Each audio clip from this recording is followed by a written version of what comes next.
Hi, today I'm going to talk about the Sunrise and Moonrise Eyeshadow Palette from Althea Korea.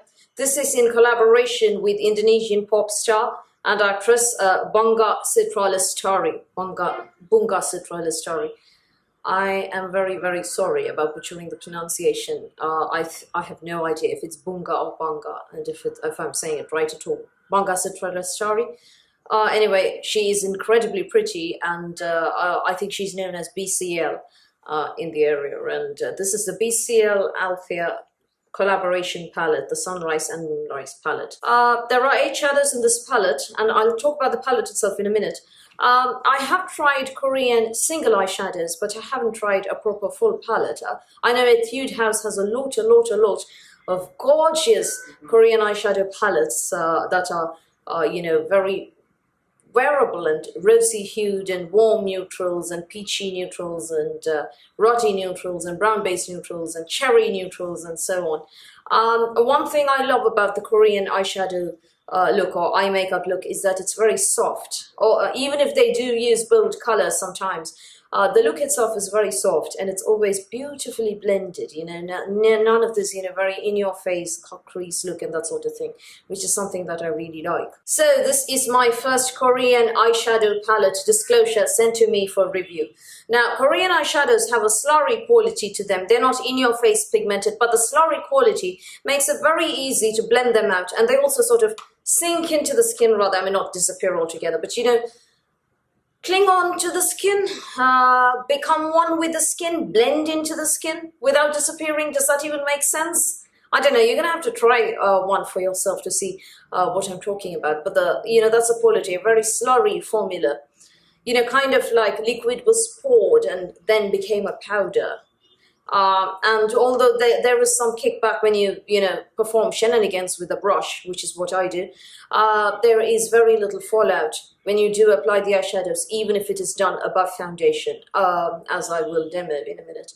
So that is something that I love about Korean eyeshadows. The pigmentation, as I told you, is not Urban Decay or Lorac in your face pigmented while swatching, but upon application you can see that there is ample pigmentation. At the same time, the quality is right there. There's very little creasing and fading through the day. It doesn't budge, it stays on very nicely. I always apply primer, so don't ask me what they're like without primer. I wouldn't know. Primer is for me like I don't know, showering or brushing my teeth. Is something that I do anyway. So this is the external packaging, very spring and summery. You can tell that there are going to be some pinks and purples in there. And this is what the palette itself looks like. Sorry about the fingerprints, I'm incredibly messy right now. Generally, not just right now. So, magnetic closure, full-length mirror, and these are the shades. There are no shade names, only shade numbers. Couple of pinks and purples. One pink here, one purple here. One, rosy, coppery, rosy shimmer here. And the rest are neutrals. Very, very typical of the Korean color palette. I think this one is going to have to be my favorite shade from this palette, followed by this one, and then this one. So before anything else, I'll just swatch these. So as I told you, no shade names, only shade numbers. That is enough pigmentation for anybody. Now let me just find a towel before I end up wiping off on my dress. So we're not going to do this in any particular order because, as I told you, no shade names anywhere.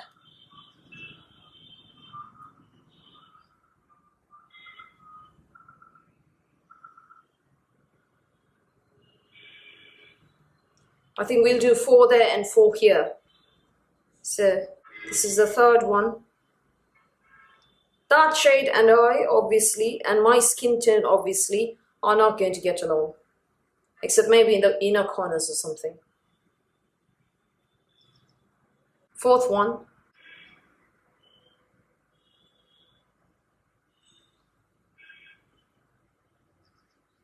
That's a dark room there.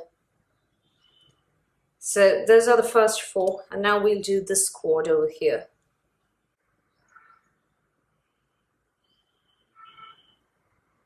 Whoa.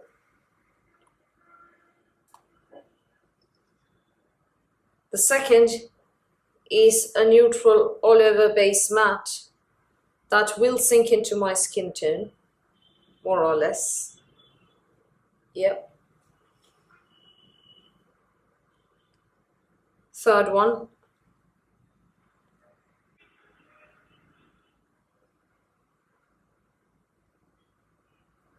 And finally, the inner corner shade. This one is purely inner corners. I can't go near my eyelids with that color, not on my skin tone. So those are the swatches. So as you can see, the pigmentation is quite good. Nothing to complain about there. The bolder shades obviously slightly more pigmented. Some of them disappearing into my skin tone, but that's not anybody's fault. It's my skin tone's fault, if anything.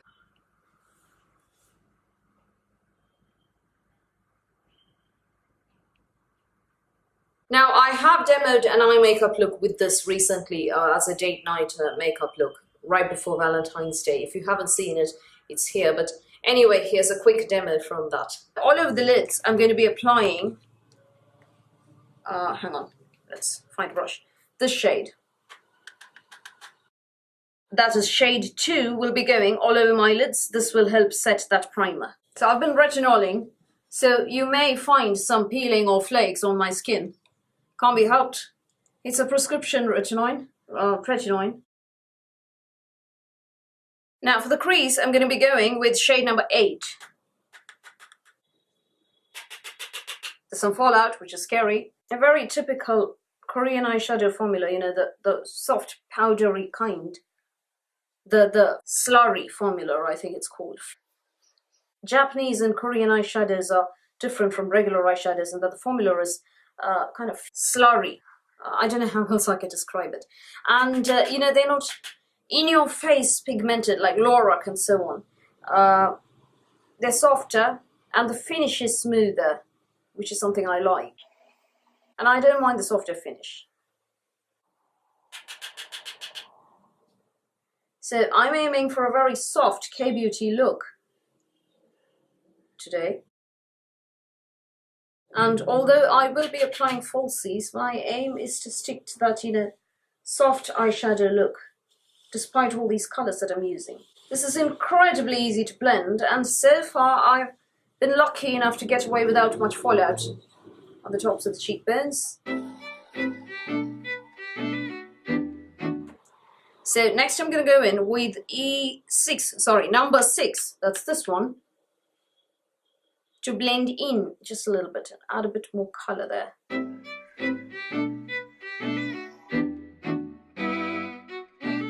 Again, not in your face pigmented, soft shade. So next, I'm going to go in with this one, that is number 3, on the inner 1/3 of my lids. And I'm going to use a stiff brush. This is from Tarte.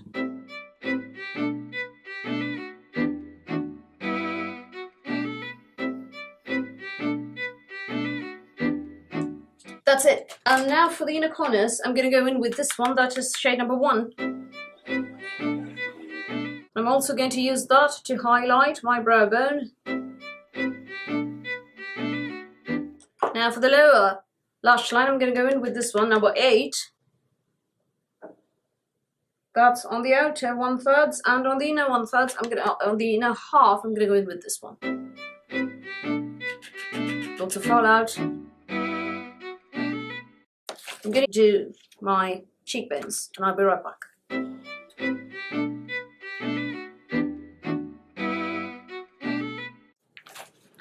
That's it, exactly what I wanted to achieve.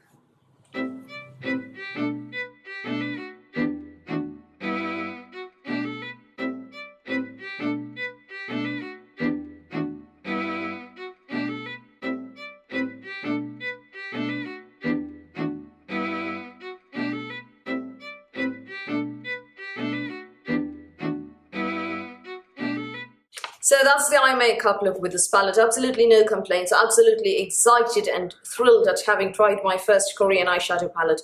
It makes me want to go and buy all of them from Etude House, Hamish, and so on. I want all the Korean eyeshadows. Now, the lovely slurry formula, very, very, very easy to blend. You don't have to do anything. You just have to apply, and they're already blended into the skin. No harsh lines whatsoever. No difficulty at all. No fallout on the tops of your cheekbones while applying.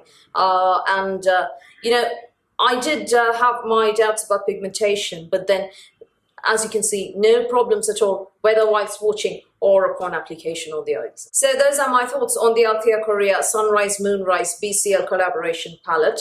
Where to buy? I shall link in the description box below. It costs $34. They ship worldwide. If you have tried any Korean eyeshadows, I would love to know your thoughts. Do you love the slurry formula, or do you prefer the mainstream Western brand eyeshadow formulation? Do tell me. So that's all from me for today. Thank you for watching this video. Please do give me a thumbs up, and please do hit the subscribe button and the notifications bell, and I'll speak to you soon.